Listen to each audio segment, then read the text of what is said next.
Hi guys, for those of you who are new to my channel, my name is Ochia Bankole and welcome to my channel. And for those of you who've been here, welcome back to my channel. And yes, it is that time of the month again where I am going to be sharing all the books that I read in May. In May, I read a total of 9 books. These are all the 9 books that I read in May. So I'm here to share my thoughts, my opinion, my ratings, and if I recommend them or not. So without further ado, let's get started. I have all my ratings written down in my notes because I do be forgetting. Okay, anyways, okay, so we're gonna start with Just for the Summer by Javi Jimenez. This is a romance, and this was my first Javi Jimenez book and I really enjoy it. In this story, we follow Emma and Justin. Emma is a nurse. She is a travel nurse. So on a random day, Justin posts on Reddit, or I think, yeah, Reddit, about the fact that he has this curse. After his second date and he breaks it up with that person,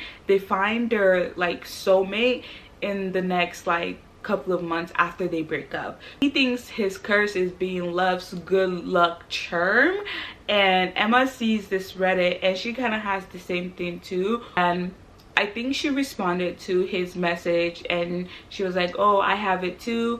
And then from there on, they decided to basically like counterfeit the curse and date one another for like, I think, a good few months, and then they're gonna break it off and see if they find their own soulmate. Both of them have like problems of their own in their own personal life that they gotta overcome in order to really like fulfill that long-term goal of theirs of finding their one true love. But I really enjoyed it. It was a different read for me personally. I really enjoyed Justin. I felt like he was like the perfect example of a boyfriend. He was funny, and his love language is like gift giving and all that stuff, and I really thought him and Emma were really good for each other. I rated it a 4.75 stars. I highly recommend it if you want like a cute summary romance read. I really think you would enjoy this. And then the second book is A River Enchanted by Rebecca Ross. I really couldn't tell you what this book is about because I dreaded this book so much when I was reading it. It's a folk tale fantasy, that's all I could tell you, and the fact that I rated a 3-star. It wasn't my favorite, and I don't, like I said, I don't remember it because I didn't like the book. But if you want to read it, go ahead. Me personally, this was a miss for me when it came to Rebecca Ross.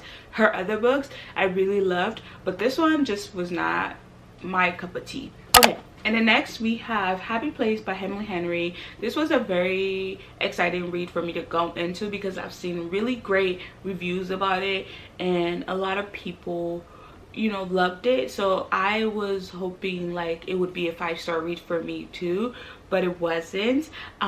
Me personally, the circumstances of our 2 main characters, I just felt like realistically it wouldn't make sense, but then that's why it's a novel, so you know.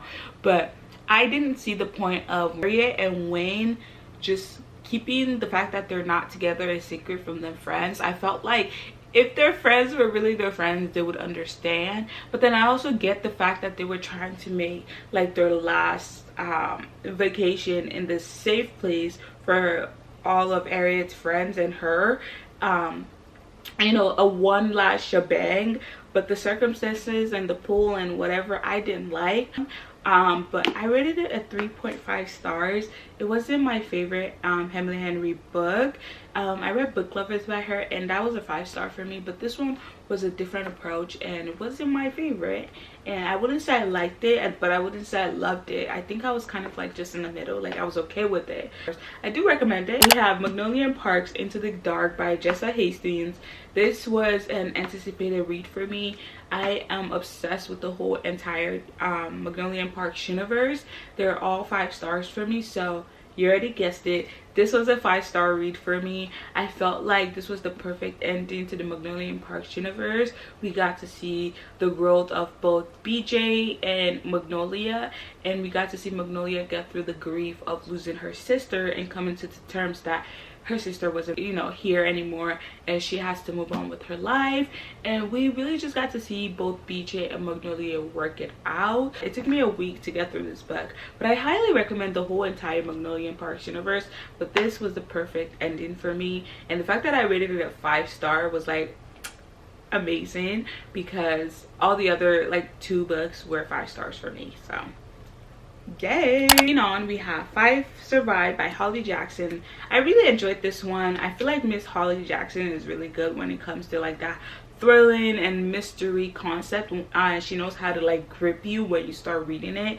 That's what I felt when reading this book. I finished it in 9 hours, like within 9 hours of reading it, because it was so good. I couldn't put it down. I kept thinking of it. I really enjoyed like the pull of who is actually like holding these kids hostage, and who is the one that actually has the big secret that they're supposed to like reveal. I rated it a 4.5, and I highly recommend it. We have Funny Story by Hemley Henry. It was like a Hemley Henry month for me, which is so surprising. This was her new release that came out last month, or yeah, or April. I think in April, like yeah, towards the end of April. I was really excited to go into this one. This book started off really great. The beginning was really good, but then I think we kind of fell off. I didn't feel connected to the main male character. I feel like we didn't get a lot from him. I feel like we should have gotten more, but it was okay. I rated it a 3-star. It had potential, but where I was hoping we would take it, it wasn't taken there, if you get what I mean. But it was a fun read. Sanctuary of the Shadow by Aurora Asher. This was the ultimate disappointment for me.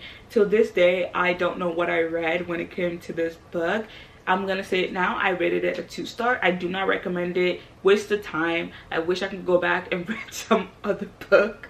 It was just a mess. The concept was missing. It just did not make any sense. And then we have No One Can Know by Kate Elise Marshall. This was also a really fun thriller for me. I mean, imagine coming home to finding both your parents shot to death in your childhood home, and everyone pointing a finger at you saying you did it, because you were the only cool-headed one, and trying to help your 2 sisters, and you're the middle child, and just for your 2 sisters to abandon you, especially the oldest, to abandon you and not talk to you for a good like almost 20 years, and then you get married and your husband is out here cheating on you. He lost his job. He recommends you guys to move into your childhood home, because I mean, it's just sitting there. You could just live there for a little bit and sell the house and use the money to buy your own house, right? But you know, going back to your childhood town will open up a Pandora box, but you kind of have no choice because you're pregnant with your first child and you need a place to stay because you are about to be kicked out of your apartment. So moving into your childhood home where your parents were killed, open up a Pandora box, not just for you but for your other 2 sisters. Imagine that. Imagine that. That's freaking crazy. This book was really good. I felt like we were really put in suspense, but the one thing I didn't like was the ending. Again, that's the problem with a lot of thrillers for me.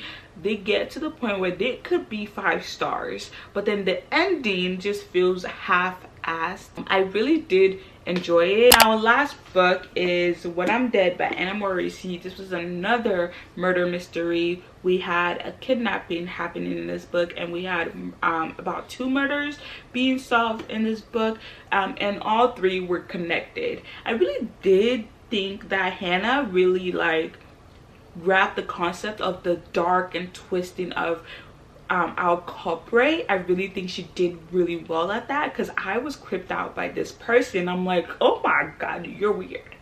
You're weird. I really liked it, and I also liked the fact that she showed the true emotion of our 2 main characters. They were the parents of the child who was kidnapped, and how they were like really dealing with their own grief of losing their child in their own way, to the point where like their marriage was getting rocky, but then it got back on its own like lane because they decided to like come together and like work it out, you know what I mean. I really enjoyed it. It was an amazing read. I rated it a 4.5. I highly recommend it. I actually think it was a fun like read to read. That was the last book of my May reads. So yeah, that was all the 9 books that I read in May. I had so much fun. They were amazing reads and reads that I wish I never read. I do hope you guys like this video. I had so much fun filming this for you guys. I hope you guys got some really good recommendations that you could add on your own list and read. If you read any of these 9 books, let me know your thoughts and opinion, what you rated any of this book, or if you're gonna read it, let me know. And yeah, I hope you guys like this video. Thank you so much for always supporting and always being here. I love you guys and I appreciate you guys, and I will see you guys in my next video. Stay beautiful, stay blessed, and bye.